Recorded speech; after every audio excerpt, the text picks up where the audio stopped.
Hi, I'm Jay Burney, and welcome to our show. Today we are going to be visiting with Dave O'Donnell of the Eastern Monarch Butterfly Farm in Clarence, New York. Dave raises monarch butterflies, he releases them, and he teaches about them. He's a great advocate for the monarch butterfly, and he's a member of the Pollinator Conservation Association Board of Directors. Please welcome my friend Dave O'Donnell. Hi, David. How are you doing?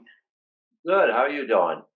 Well, I don't want to complain too much. It's a rough time for everyone. I know that we're all doing self-isolation and we're getting outdoors when we can, but it's a tough time. Yes. Nature continues though. Nature endures, right? Yep. So we just are starting to adapt. We're a resilient bunch, aren't we? So yes, all my stuff has been canceled for most of the summer. All the different butterfly releases and the Lewiston Garden Festival, Buffalo Garden Walk, all that.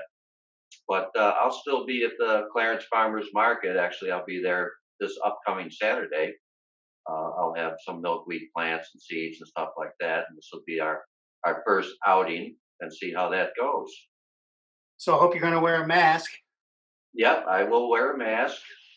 And like I say, we'll see how it goes. And hopefully the weather will warm up. The monarchs are, they're down a little bit this year from what I see over in Mexico because there's been a lot of cold weather with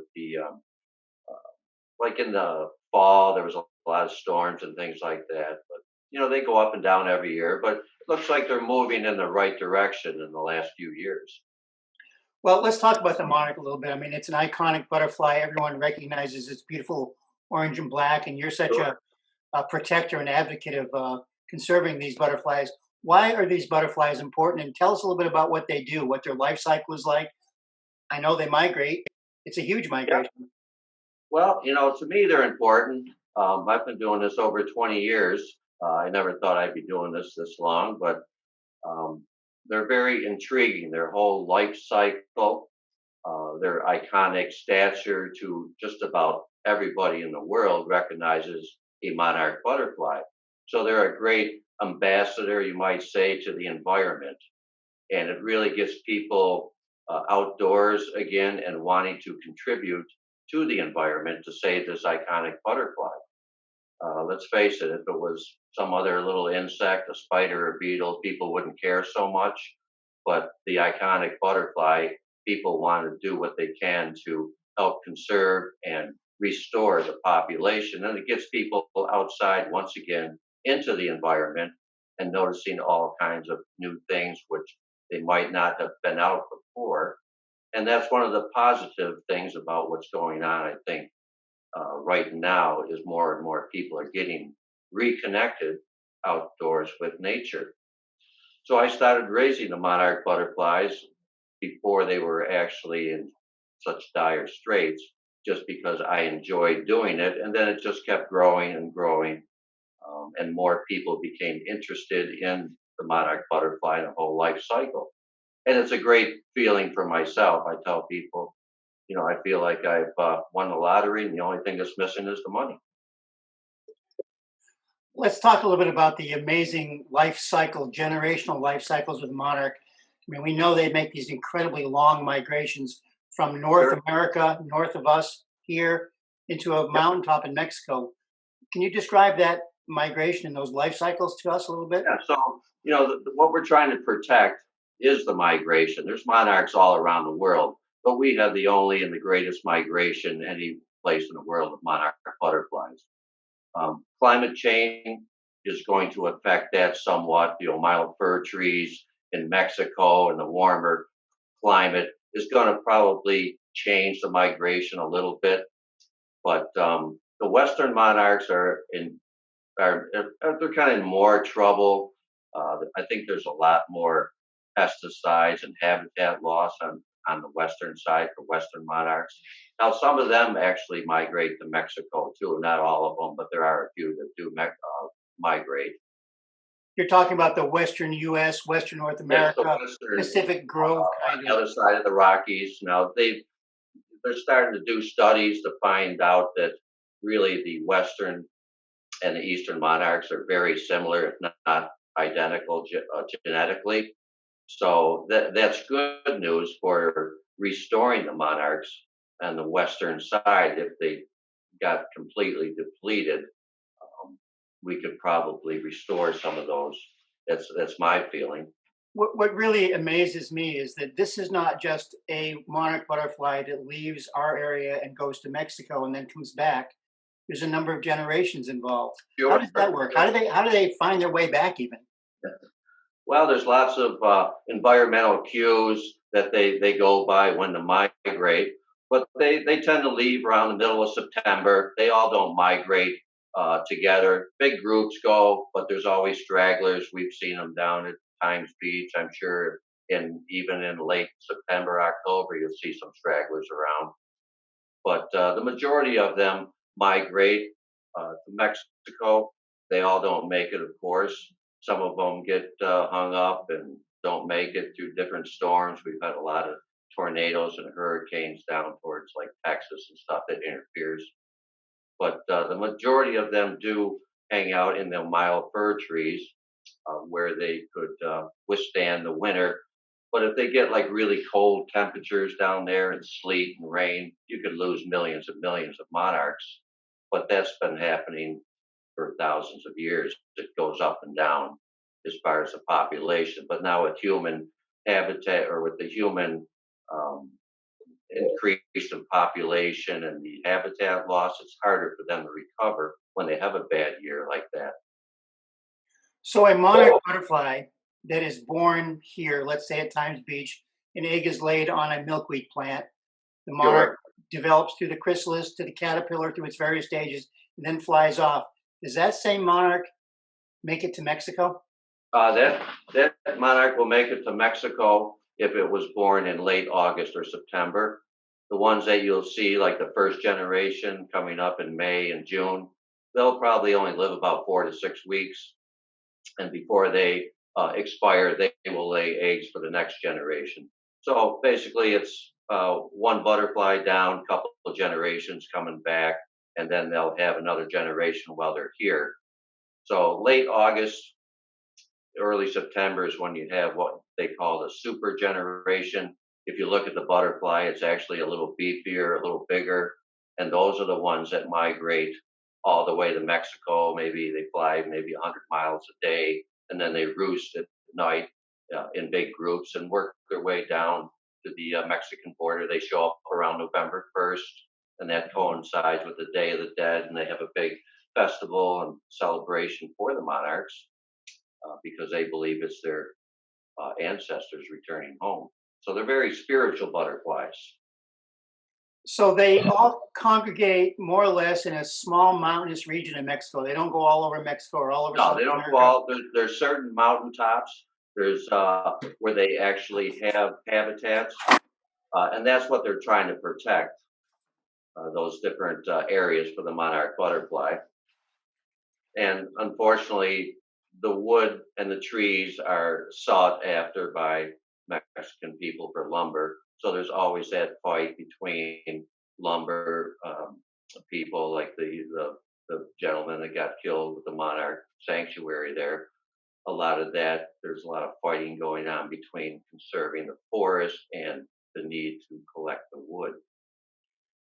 So as conservationists, we've really only known since the early 1970s where these monarchs go. And we were able to track them in the 70s. We learned what an important area Western New York is for the monarchs. Sure. What is the importance of the habitat? What kind of habitat do they need during this migration? Because we're really trying to identify areas that need protection in order to keep this migration viable. And Hmm. what do they need in these habitats? I mean, obviously, Well, you mentioned pesticides. They don't need pesticides. Agriculture is a big issue. Storms are a big issue. How can we help monarch butterflies here and throughout their migration route? well, beginning helping them here, of course, is planting native plants. Milkweed is the only plant that monarch butterflies can use for their larvae and what they lay eggs on. And of course, there's three different varieties of milkweed that they use mostly here in Western New York, and that's the Asclepias tuberosa, which is the orange butterfly weed, the Slepias incarnata, and also the common milkweed, swamp milkweed. Those are all very useful for gardens for native habitats.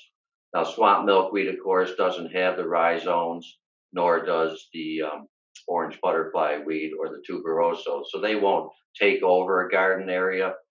Common milkweed is also a great plant, but you probably wouldn't want to put that in a garden setting that you're trying to keep other plants. So between that and pollinating flowers is what they need in the fall.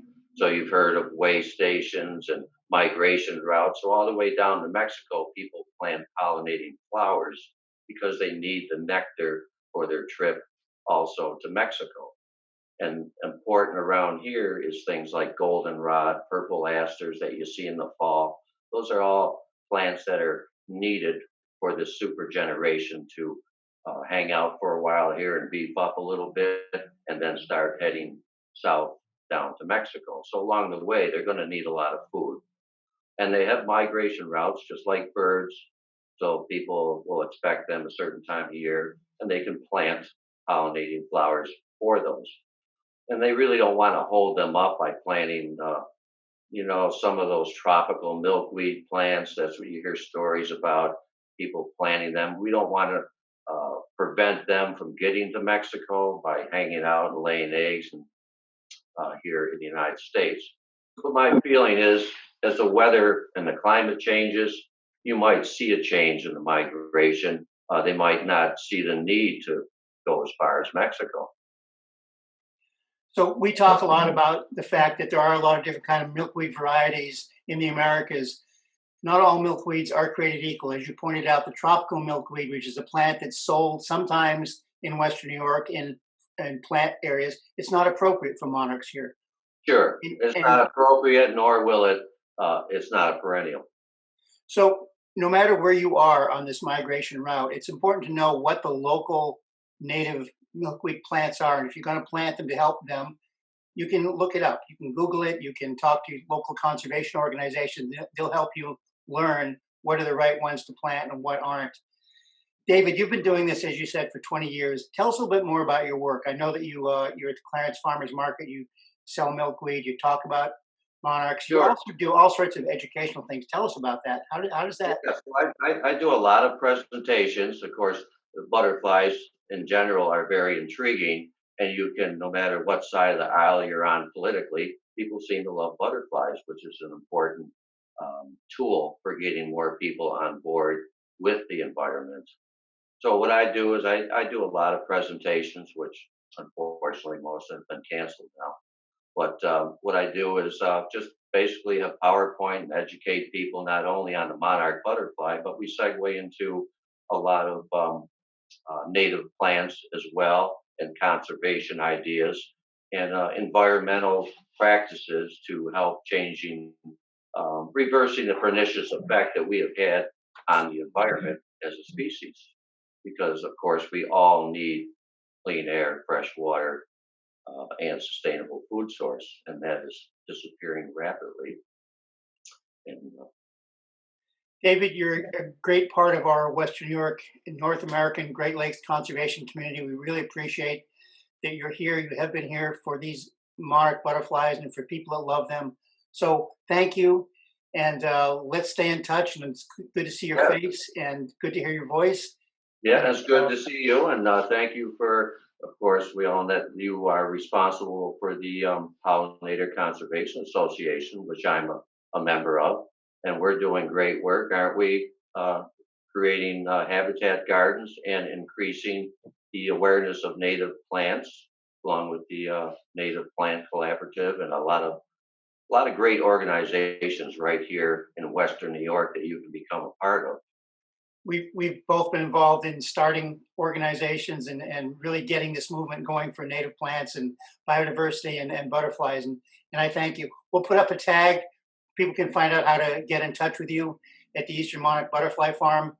And Sure. We have a website, and of course, you can email me, and you'll find me somewhere.